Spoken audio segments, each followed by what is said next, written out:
सिर्फ डीडी उर्दू पर।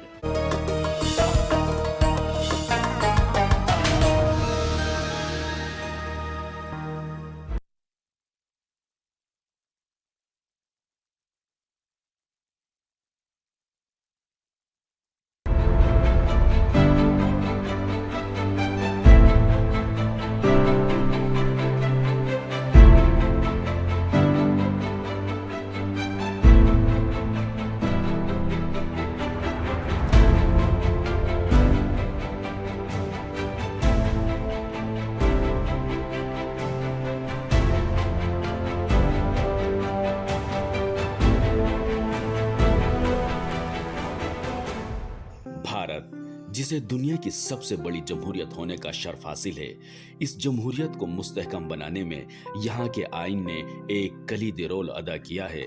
भारत का आइन, जिसमें हर समाज और हर तबके के अफराद के हुकूक की पासदारी की गई है, इसे मुख्तलिफ महाज पर दुनिया के दीगर मुमालिक से मुमताज बनाता है।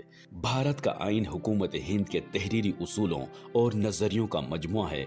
हिंदुस्तान का आइन मुल्क को एक खुद मुख्तार, सेक्युलर, सोशलिस्ट और जमहूरी करार देता है। ये अपने शहरियों को मसावात, आज़ादी और इंसाफ का यकीन दिलाता है। भारत के संविधान की अगर तारीख की बात की जाए तो 1947 से 1950 तक हिंदुस्तान ने उसी कानून को इस्तेमाल करना जारी रखा जिसे बरतानवी साम्राज्य ने तैयार किया था। इसी दौरान कानून साज असेंबली ने हिंदुस्तान के आइन का मुसव्विदा तैयार किया और देखते ही देखते डॉक्टर भीमराव अंबेडकर और दीगर ड्राफ्टिंग कमेटी के अराकीन की शबो रोज की अनथक मेहनत और काविशों के नतीजे में तकरीबन 3 वर्षों में हमारे मुल्क का कानून तश्कील पाया। भारत की संविधान सभा ने 26 नवंबर 1949 को भारत के संविधान को अपनाया था, जिसे 26 जनवरी 1950 से पूरे मुल्क में नाफिज कर दिया गया। हिंदुस्तान के आइन की तैयारी में यहाँ की जरूरियात और हालात को ज्यादा अहमियत दी गई। वजीर आजम नरेंद्र मोदी ने 2015 में 26 नवंबर को योम दस्तूर के तौर पर इसे मनाया और पूरी दुनिया को ये पैगाम दिया कि हमारे मुल्क का आइन सबसे अफजल और सबसे आला है। योम दस्तूर का मकसद हमारे आइन और डॉक्टर भीमराव अंबेडकर की अहमियत के बारे में बेदारी लाना है, ताकि मुस्तकबिल में आने वाली नस्ल अपने मुल्क के आइन और इसे तश्कील देने वाली शख्सियात की मेहनत और काविश का एहतराम करते हुए अपने हुकूक से मुस्तफीद हो सके। नाज़रीन आदाब, इस्तकबाल है आपका हमारी इस खास पेशकश में जिसका नाम है अपना मुल्क अपना आइन, और मैं हूं आपका मेज़बान मोहम्मद नौमान। भारत दुनिया की सबसे बड़ी जमहूरियत है, लेकिन जो चीज़ इस जमहूरियत को सबसे ज़्यादा ताकतवर और मजबूत बनाती है, सबसे ज़्यादा खूबसूरत बनाती है, वो है हमारा आइन, हमारा संविधान। भारत की मईशत दुनिया की तेज़ी से तरक्की करने वाली मईशतों में से एक है। भारत अगले साल G20 की मेज़बानी करेगा। आज पूरी दुनिया भारत की तरक्की और उसकी ताकत का लोहा मान रही है, और तरक्की के इस मुकाम तक पहुंचाने में हमारे संविधान ने अहम रोल प्ले किया है। क्या है हमारी संविधान की खूबी और क्या है इसकी ताकत, आज इस मौजू पर आज की इस खास पेशकश में हम बातचीत करेंगे। और इस पर गुफ्तगू करने के लिए हमारे साथ स्टूडियो में मौजूद हैं 2 खास मेहमान। हमारे साथ हैं सुप्रीम कोर्ट की मारूफ वकील मोहतरमा गार्गी खन्ना साहिबा, और हमारे दूसरे खास मेहमान हैं सुप्रीम कोर्ट के जाने माने वकील जनाब DK शर्मा साहब। इन दोनों के अलावा हमारे साथ आज स्टूडियो में लॉ के स्टूडेंट बड़ी तादाद में मौजूद हैं। आप सभी का आज की इस पेशकश में बहुत बहुत इस्तकबाल है। गार्गी जी, संविधान दिवस, कॉन्स्टिट्यूशन डे, हमारे देश के हर नागरिक के लिए कितना महत्वपूर्ण है, कितना अहम है इसको जानना और इसको समझना? सर, ये इतना ही ज़रूरी है जितना कि एक इंसान को अपना रोज़ का, जैसे हम लोग उठते हैं, डेली रूटीन करते हैं, खाते हैं, पीते हैं, उसी तरीके से एक हमारे को आज़ादी मिली और बहुत मुश्किलों से मिली। और उसके बाद 1949 में our constitution was given on this day, and इसीलिए कॉन्स्टिट्यूएंट असेंबली ने इसको कॉन्स्टिट्यूशन को दिया, और इसे पहले लॉ डे बुलाया जाता था। पर इसको मोदी जी की गवर्नमेंट ने 2015 में कॉन्स्टिट्यूशन डे इसीलिए बनाया कि हर इंसान को, हर नागरिक को इधर अपने राइट्स पता होने चाहिए। इसके अंदर एक इंसान को अपना राइट होता है, फंडामेंटल राइट्स हैं इसके अंदर, फंडामेंटल ड्यूटीज़ भी हैं जो कि एनफोर्सेबल नहीं है, बट फंडामेंटल राइट्स एनफोर्सेबल हैं, फिर डायरेक्टिव प्रिंसिपल्स हैं इसमें। तो हमारे जितने भी राइट्स हैं एक इंसान के, वो सब हमारी कॉन्स्टिट्यूशन हमें देती है। तो हर इंसान को इसको स्कूल लेवल पे बच्चों को पढ़ाया जाना चाहिए, ताकि जो उनके माता पिता हैं, अगर उन्होंने एजुकेशन नहीं भी ली है तो वो भी उनको जाके बता सकते हैं कि हमको ये समझाया, और इसमें हमारा राइट है। हमारा इतना आज रिसेंटली एक जजमेंट आई है, देश के अंदर देश की जो तरक्की है उसके अंदर उनको भागीदार बनाने के लिए और अपने राइट्स को लेकर के उनको जागरूक बनाने के लिए जागना बहुत जरूरी है। बहुत जरूरी है। और अभी एक जजमेंट सुप्रीम कोर्ट की तरफ से आया EWS के अंदर, जो इकोनॉमिकली वीक सेक्शन है, तो उसके अंदर अगर हमारे संविधान ने दिया ये हमको, उसी से हमको पता चलता है कि हमारे राइट्स क्या हैं, कि अब जो इकोनॉमिकली जिनकी 8 लाख से कम की आमदनी है उन लोगों को कितना परसेंटेज मिलेगा। तो हर एक इंसान को आज के रूप में बच्चों को खास करके इसको बताया जाना चाहिए और उनको पढ़ाया जाना चाहिए स्कूल लेवल के ऊपर भी, below 10th also, so that, क्योंकि कई बच्चे होते हैं वो नहीं भी 10वीं 12वीं के बाद कॉलेज नहीं भी जाते हैं, तो उनको एक बेसिक सब कुछ पता होना चाहिए और इसको जितनी जागरूकता दे सके उतना देना चाहिए। यानी आपको लगता है कि चाहे हमारा एक मालदार या पढ़ा लिखा वर्ग हो या एक गरीब वर्ग हो, सबको अपने राइट्स के लिए इसको जानना, इसको समझना बहुत जरूरी है। देखिए सर, जब हम बात करते हैं संविधान दिवस की, आज हम आज़ादी का अमृत महोत्सव मना रहे हैं और 75 साल हो गए हैं, तरक्की का एक सफर है एक अच्छा खासा, लेकिन 75 साल पहले इसी संविधान को बनाने में कितना बड़ा चैलेंज था उन लोगों के सामने जो संविधान निर्माता थे, संविधान तैयार कर रहे हैं। देखिए, ये बड़ा अहम विषय है। जब भी कोई भी व्यक्ति सभ्य समाज में रहता है, चाहे वो उसका घर है, परिवार है, सोसाइटी है या मुल्क है, जब तक उसके कुछ निर्मित रूल रेगुलेशंस नहीं होंगे वो जीवन में ना तरक्की कर पाएगा ना इज्जत कमा पाएगा। तो जब हर व्यक्ति के लिए कुछ नियम होने ज़रूरी हैं, इन्हीं चीज़ों को ध्यान में रखते हुए जब हमारा देश आज़ाद हो रहा था तो यह बड़ा स्ट्रोंगली महसूस किया गया कि देश के लिए एक ऐसा संविधान होना बहुत आवश्यक है जिसमें विभिन्न धर्म के, विभिन्न जातियों के, कोई निम्न स्तर से बिलोंग करता है, कोई उच्च जाति से बिलोंग करता है, कोई हिंदू है, कोई सिख है, कोई मुस्लिम है, वो सभी खुशी, अमन, चैन से एक देश में रह सकें। इसके लिए हमें एक ऐसा डॉक्यूमेंट, ऐसा दस्तावेज चाहिए। इन चीज़ों को ध्यान में रखते हुए 9 दिसंबर 1946 में प्रथम एक मीटिंग हुई, सभा हुई, जिसमें ये डिस्कस किया गया है इसका प्रारूप क्या हो, इसकी कमेटी कौन बनाए, कैसा बनाया जाए, और विभिन्न देशों के संविधान को स्टडी किया गया। जैसा कि हम जानते हैं आज भी कुछ देशों में अनरिटन कॉन्स्टिट्यूशन है, जैसा कि हम यूके कोई देखें जिसका हमने लीगल सिस्टम को फॉलो किया है। लेकिन क्योंकि हमारा एक जो डेमोक्रेसी है वो बहुत बड़ा है, इसमें विभिन्नताएं बहुत हैं और इसमें उस समय साक्षरता भी उस सीमा पर नहीं थी कि हम एक अनरिटन चीज़ को फॉलो कर सकें। तो इन चीज़ों को ध्यान में रखते हुए ये देखा गया कि हमारा एक रिटन कॉन्स्टिट्यूशन होना बड़ा ज़रूरी है और उस रिटन कॉन्स्टिट्यूशन में वो सभी चीज़ें समाई जाने ज़रूरी हैं जो हर धर्म का, हर व्यक्ति का, हर समाज का ध्यान रख सकें। इसीलिए हमारा संविधान विश्व का सबसे बड़ा संविधान माना जाता है। जी, लिखित है। और अगर आप उसको देखेंगे तो ये एक इतना ब्यूटीफुल डॉक्यूमेंट है जिसको अगर हम पूर्ण रूप से लागू करें तो देश में कभी अमन चैन खराब हो ही नहीं सकता। इसमें नंबर ऑफ केसेज हैं सुप्रीम कोर्ट के कि जिसमें विभाजन बताया गया है कि भाई लेजिस्लेटिव का काम है कानून बनाना, एग्जीक्यूटिव का काम है कानून को लागू करना और जुडिशरी का काम है कानून की व्याख्या करना। अगर हम इन अपने अपने कामों से हटके दूसरे के कामों में जब कभी भी हम, जैसे मान लो जुडिशियल एक्टिविज्म, अब हम कहें कि भाई कानून बनाना काम है लेजिस्लेशन का, लेकिन मान लो एक सुप्रीम कोर्ट का जजमेंट आया कि अगर आप सड़क पे चलेंगे तो इस चीज़ का फाइन 500 रुपये नहीं 1000 होगा। अब चर्चा उठी कि ये काम तो लेजिस्लेशन का है।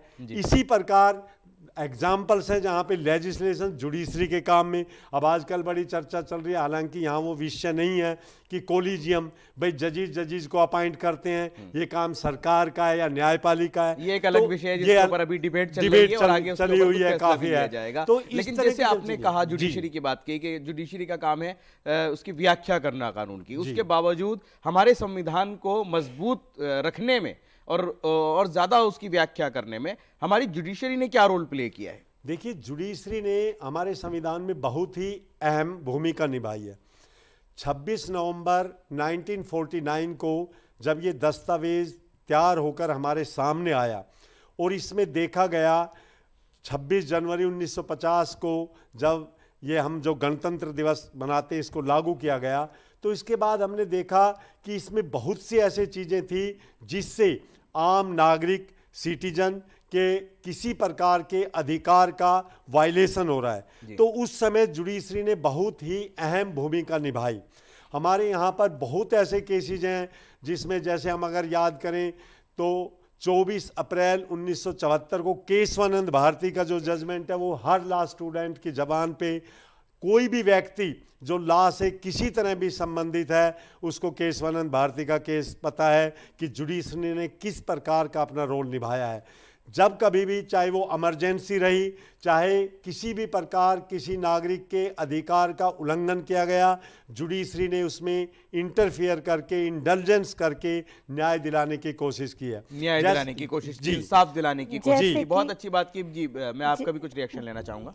इसके अंदर जैसे कि अब आप देखिए जो एडीएम जबलपुर का था, आर्टिकल 21 जो एचआर खन्ना जी की जजमेंट थी वो मिनॉरिटी जजमेंट थी, पर अब वो बन गया है कि आर्टिकल 21 जो इंसान की लाइफ एंड लिबर्टी है, वो चाहे इमरजेंसी हो चाहे कुछ हो, उसको तुम नहीं खराब कर सकते, उसको डिप्राइव नहीं किया जा उसको सकता। डिप्राइव नहीं कर सकते हो, वो हर इंसान के साथ रहेगी।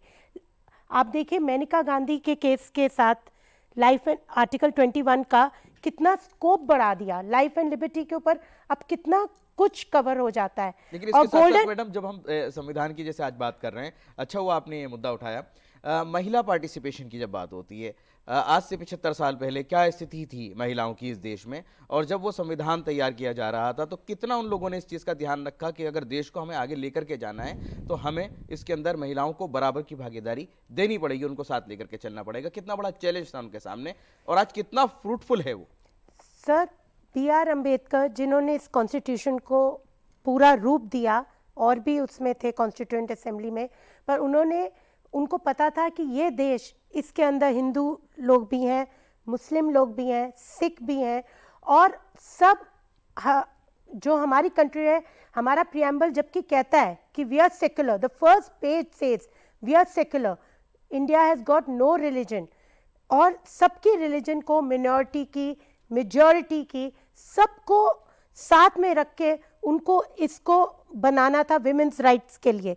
तो ये एक उनके लिए बहुत चैलेंजिंग थिंग था, क्योंकि देखिए हमारा जो 70% आज भी औरतें रहती हैं वो गांव में है, कुछ पर्दा नशीब है, कुछ उस है, तो हर एक के हम कॉपी और उसके अंदर लिख सकते हैं, कोडिफाई कर सकते हैं, लेकिन जब तक उनकी सोच नहीं बदलेंगे, जब तक उन लोगों की सोच नहीं बदलेंगे कि हमें अपनी औरतों को बाहर निकालना है, अपनी बच्चियों को पढ़ाना है। लेकिन आपने गांव की बात करी, हमारे जो संविधान है वहाँ पंचायत राज सिस्टम के अंदर अब रिजर्वेशन दिया गया है, हाँ, तो ताकि पंचायत में भी दिया गया है, पंचायत के अंदर आगे आए। म्यूनिसिपैलिटी में भी अभी हर जगह उनका परसेंटेज रखा गया, जानबूझ के उनका परसेंटेज रखा गया कि इतना परसेंट तो औरतों को वो भागीदार बनाएंगे ही, उनको उनका राइट दिया जाएगा। अब आप ये देखिए कि तब से लेके आज हमारी औरतों का कितना हो गया।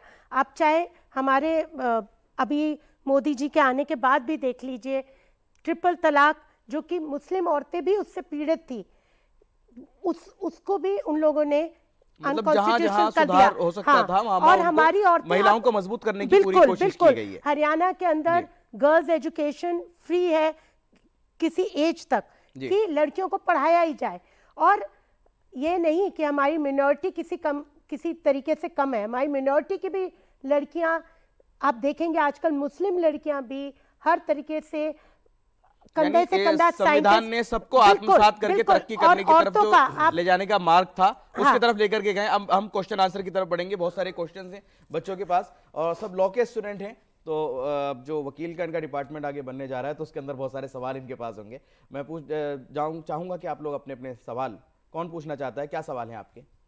जी, मेरा नाम खदीजा मिर्ज़ा है। मेरा क्वेश्चन गार्गी मैम के लिए है। मैम, इंडिया का कॉन्स्टिट्यूशन बहुत बड़ा है, बल्कि है, एलिफेंटाइल है और सब उसको लॉयर का पैराडाइज कहते हैं और इसकी कंपैरिजन में और कंट्रीज़ लाइक फ्रेंच कॉन्स्टिट्यूशन और अमेरिकन कॉन्स्टिट्यूशन, उन्होंने बहुत वेट दिया इस पे कि कॉन्स्टिट्यूशन छोटा से छोटा होना चाहिए। सो ये डिफरेंस कहाँ से अराइज होता है और इससे हमारी सोसाइटी वगैरह के बारे में और कॉन्स्टिट्यूशन फ्रेमर्स के बारे में क्या पता चलता है? जी मैं आपको सबसे पहले बताना चाहूँगी कि हमारा लॉ बिगेस्ट कॉन्स्टिट्यूशन है, कोडिफाइड है। हमने हर एक कंट्री से उसके अच्छी चीज़ें निकाल के बहुत सोच समझ के 1946 से 1949 तक इस कॉन्स्टिट्यूशन को कॉन्स्टिट्यूएंट असेंबली ड्राफ्ट कर रही थी। खुद सोच के हमारे देश की अलग अलग कल्चर, सोसाइटी, इन सबको सोच के इस देश के अंदर देखिए, ये देश ऐसा नहीं है आप जैसे यूके में बोलेंगे इंग्लिश के लोग हैं, पाकिस्तान में बोलेंगे मुस्लिम कम्युनिटी सिर्फ वो है, पर हमारे देश में हिंदू, मुस्लिम, सिख सब लोग हैं और हमारा कॉन्स्टिट्यूशन बहुत फ्लेक्सिबल है। 7 डिकेड से ये कॉन्स्टिट्यूशन चलता आ रहा है। कई कंट्रीज का आपको मालूम होगा कॉन्स्टिट्यूशन ही वो रद्द कर दिया गया, लेकिन हमारा 7 डिकेड से इसमें 105 अमेंडमेंट्स हो चुकी हैं आज तक। क्यों? क्योंकि टाइम्स के साथ लोगों का उसके साथ फ्लेक्सिबिलिटी रखी जा रही है। ये नहीं रिजिड कॉन्स्टिट्यूशन नहीं है कि हम उस तरीके से करेंगे और हमने हर एक ये रास्ता भी हमें संविधान ने बताया कि जब आपको जरूरत पड़े तो उसके मुताबिक आप इसके मुताबिक आप चल सकते हैं। बिल्कुल बिल्कुल, और इसीलिए आज हम जब 75 साल आजादी को हो गए तब भी हम अपनी आजादी को एंजॉय कर रहे हैं और आगे तरक्की कर रहे हैं। अगले सवाल की तरफ बढ़ेंगे। जी hello sir, my name is Sohail Akhtar और मेरा क्वेश्चन सर से है। सर, जिस वक्त हमारा देश आज़ाद हुआ और कानून साज असम्बली बनी और हमारे जो भी अजीम शख्सियात हैं थे उस वक्त के कानून साज असम्बली में, वो बहुत ही अजीम शख्सियात थे, चाहे वो अंबेडकर जी हों, चाहे वो मौलाना अबुल कलाम आज़ाद जी हों। तो इन लोगों की सोच जो आइन को लेकर थी वो बहुत ही अजीम थी और उसी के तहत जब प्रियम्बल बना और प्रियम्बल में कुछ ऐसे अल्फाज ऐड किए गए जैसे इंसाफ, उसके बाद इक्विटी का, सिक्युलरिज्म, ये कुछ ऐसे वर्ड हैं प्रियम्बल में जो कि एक बहुत ही महत्वपूर्ण अल्फाज हैं। जी तो अभी अगर इस वक्त अगर हम देखें तो कहीं ना कहीं ये अल्फाज मफकूद कर दिए गए हैं या पीछे चले गए हैं। तो सर, मेरा ये क्वेश्चन है कि अगर जुडिशरी मुदाखलत करना चाहे तो वो कैसे करेगी इन अल्फाज को अपना हक दिलाने के लिए? देखिए, पहले तो मैं आपको बताना चाहूँगा जो ये अल्फाज, जो ये टर्म जो हमारे संविधान में यूज़ की गई हैं वो आज भी उतनी ही इम्पोर्टेंट हैं और आज भी इतनी ही अलाइव हैं जितनी उनको बनाते समय रखा गया था। सिर्फ जैसे जैसे देश तरक्की करता है, जनसंख्या बढ़ती है, डिफरेंट रिलीजन्स की चीज़ें डेवलप होती हैं, तो उसमें कहीं ना कहीं छोटा मोटा कंट्राडिक्शन आता रहता है और उसके लिए हमारे संविधान में इतनी अच्छी व्यवस्था है। जैसा कि आप लॉ स्टूडेंट्स हैं, आर्टिकल 226 है, आर्टिकल 32 है, जो कि आर्टिकल 32 इटसेल्फ एक फंडामेंटल राइट है जिसके अंतर्गत यदि किसी भी व्यक्ति का कोई फंडामेंटल राइट का वायलेशन होता है तो वो डायरेक्ट सर्वोच्च न्यायालय के सामने जा सकता है। उसको लगता है कि जो हमारी प्रियम्बल में इक्वलिटी का कंसेप्ट है, समानता का कंसेप्ट है, उसका कहीं ना कहीं उल्लंघन हो रहा है, उससे उसके अधिकार का हनन हो रहा है, तो वो डायरेक्ट आर्टिकल 32 में सर्वोच्च न्यायालय के सामने रिट लगा सकता है और सर्वोच्च न्यायालय उसको सुन के उसका निपटारा करता है।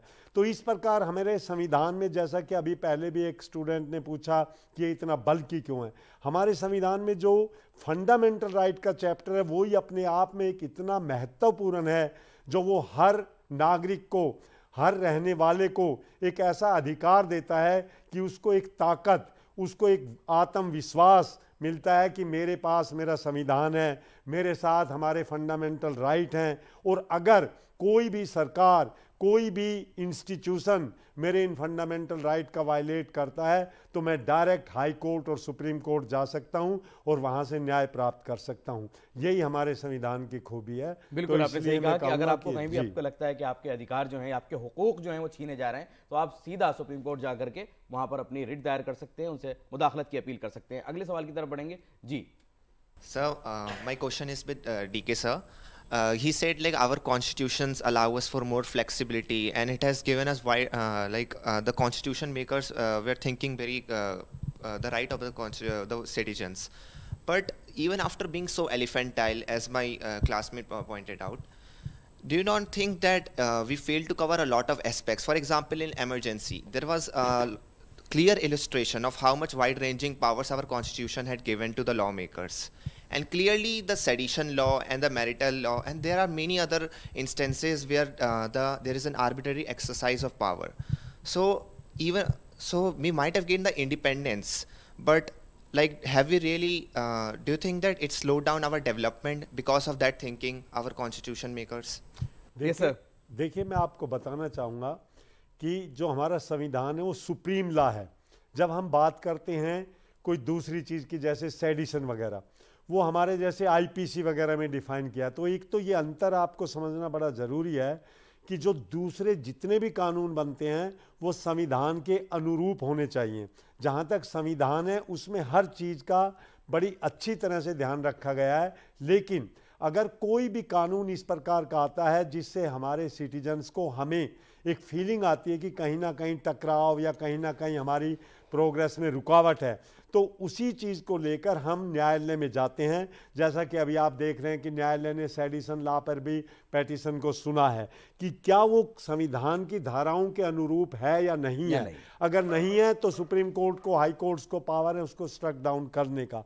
तो जो डिफरेंट लॉज बनते रहते हैं समय के अनुसार, और जब उनका यूज या मिसयूज होता है और ये चीज़ें न्यायपालिका के सामने आती हैं तो न्यायपालिका उनकी व्याख्या करती है कि भाई हमारा जो संविधान है, जो supreme law of the country है, जो एक अमन चैन बना के रखता है, ये जो कानून है ये उसके अनुरूप नहीं है और इसलिए उसको अनकॉन्स्टिट्यूशनल वो डिक्लेयर करते हैं या उसकी व्याख्या इस तरह से करते हैं ताकि सिटीजन्स के राइट्स का हनन ना हो। और तो संविधान में किसी प्रकार की कोई कमी नहीं है। इमरजेंसी में भी दखल दिया जी, सुप्रीम कोर्ट ने ही इमरजेंसी के मामले में भी दखल दिया, और इसीलिए आज संविधान दिवस की इस खास पेशकश में हमारे साथ इधर भी हमारे गेस्ट के तौर पर दो वकील मौजूद हैं और आप लोग भी हैं, क्योंकि एक बड़ी जिम्मेदारी निभाई हमारी जुडिशरी ने हमारे संविधान को यहाँ तक लेकर के आने में।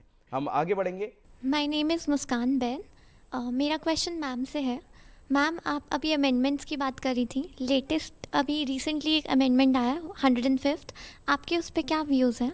EWS से रिलेटेड आप पूछना चाहते हैं? जी। तो उसके बारे में हम यही बोलना चाहेंगे कि इसके अंदर जो हमारा पुराना सेक्शन है जो कि गरीब वर्ग है, जो कि 8 लाख से कम का एनुअल उनका पर वो है, उन लोगों को भी अपॉर्चुनिटी दी जाए ताकि हमारे देश को सिर्फ एक गैप होता है वो गैप हमारा कवर करा जाए। हाँ, यानी जब हम तरक्की की बात करते हैं, जब हम सीधी बात तरक्की की उसके बात अंदर करते हैं, हिंदुस्तान में आप देखते होंगे कई लोग बहुत ज़्यादा पैसे वाले हैं, उनके पास मर्सिडीज BMWs हैं, लेकिन कई ऐसे भी हैं जिनके पास खाने के लिए रोटी नहीं है।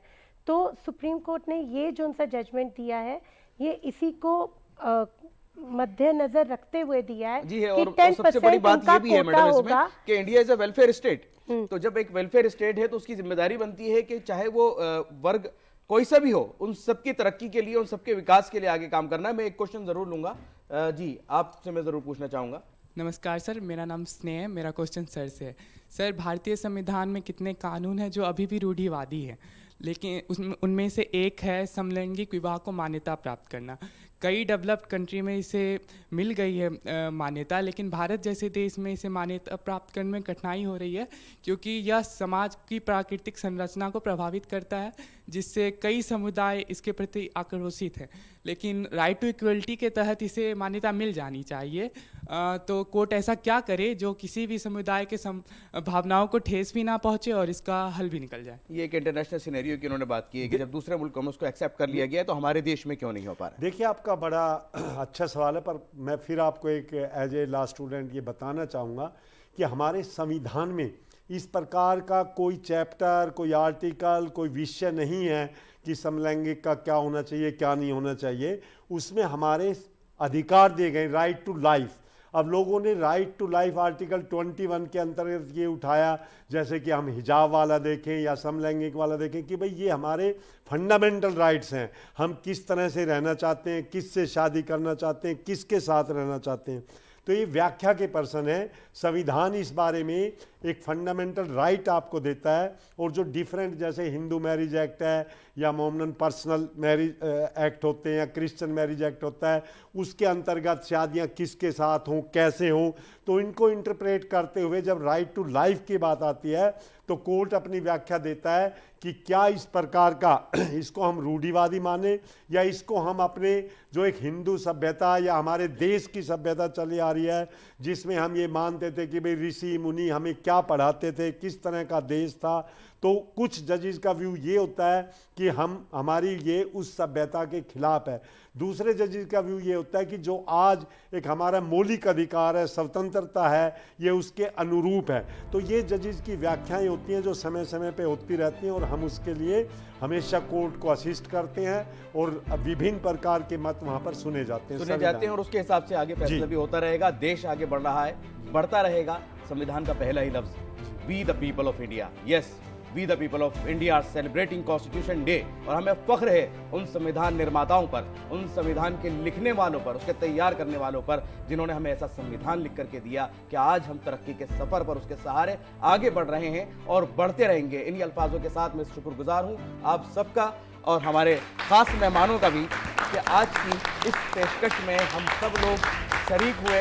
हमने इस संविधान दिवस को सेलिब्रेट किया, इस संविधान दिवस को समझा, इसकी खूबियों को और इसकी ताकत को जाना। आज की इस पेशकश को हम यहीं मुकम्मल करते हैं। हम फिर हाजिर होंगे किसी नए और ख़ास मौजू के साथ। तब तक के लिए हमारी पूरी टीम को दीजिए इजाज़त। आदाब।